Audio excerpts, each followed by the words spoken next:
Hello. Man, there is a lot of stuff going on out there. I mean, the world's a crazy place.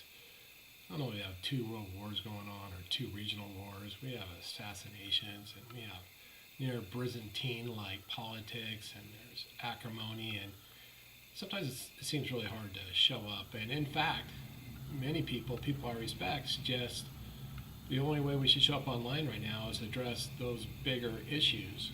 Um, and I see their point, and I don't necessarily disagree. But I also think that we have to show up every day and do our work, stay in our disciplines, do what we do. And maybe it's just that I look at social media differently. I don't necessarily look at it as the social connection it is. I look at it as a stage to perform my work on and to connect professionally.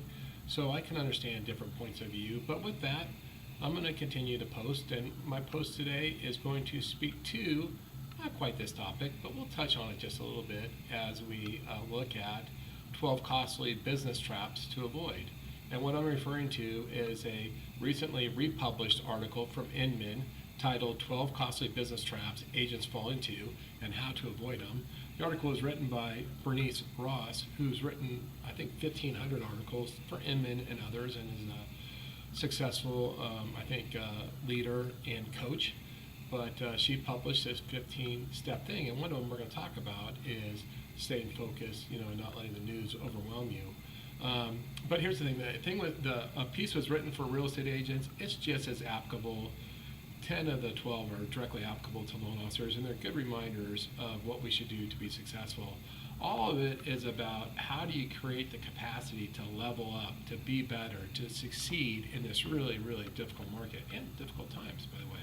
So here are the 12 areas that she focuses on. And by the way, I'll put a link to the article below, but she puts specific action steps on how to improve in each one of these areas. So if you find you're weak in one of these areas, go check out her article, look at her action steps, and deploy those steps. But here it is. Number one is refusal to delegate weaknesses. And in that, by the way, she's like, don't get trapped into doing low cost dollar activities. By the way, professionally and personally, But if it's a $5 thing and you get paid, a couple $100 an hour, pay somebody $5 to do it. Number two is inconsistent lead generation, where she definitely recommends non-negotiables or time blocking. Completely agree. Number three is failure to keep pace with technology. If you fail to keep pace with technology, the experience that you're going to deliver to your customers is going to be inferior over time to people that embrace technology, as will your efficiencies. You won't have the efficiencies that people that master all the technologies have. Number four is failure to track personal metrics. How are you doing? What's your conversion rates? What's your KPIs? Super important to scorecard that kind of stuff. Number five, using direct mail without digital conversion strategies. And what this really speaks to, if you're using any kind of old school marketing, you have to link it up to some sort of digital strategy.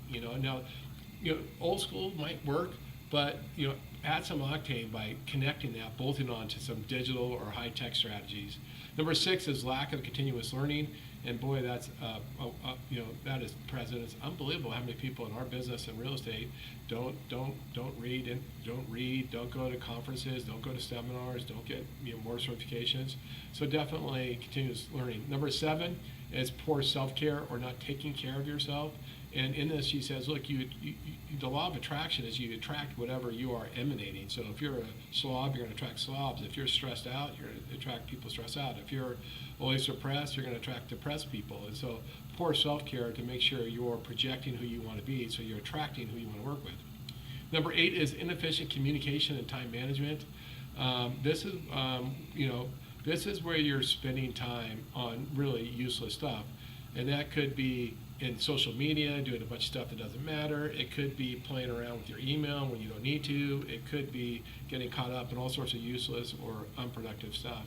Number nine is not setting boundaries with clients. We always get that client that is an important client, but is our smallest client, and yet they take up the most amount of their time. They're calling us at 10 o'clock at night and calling us on the weekends, and figuring out how to serve them, but putting boundaries around them so that you can serve them, sufficiently, but not without trespassing on your time. Number 10 is ignoring the client experience. Constantly, are you putting the experience you deliver your clients under a microscope? And how is your experience? Are you checking out what the competition's doing or what's not available? And how are you trying to excel past that? Number 11 is poor financial management.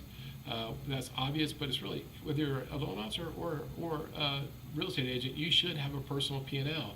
How much is it costing you to originate your business? And that could be marketing, it could be assistance, it could be all sorts of stuff, gifting, it could be all sorts of stuff, it could be training, coaching. How much are you spending, and are you creating a personal P&L?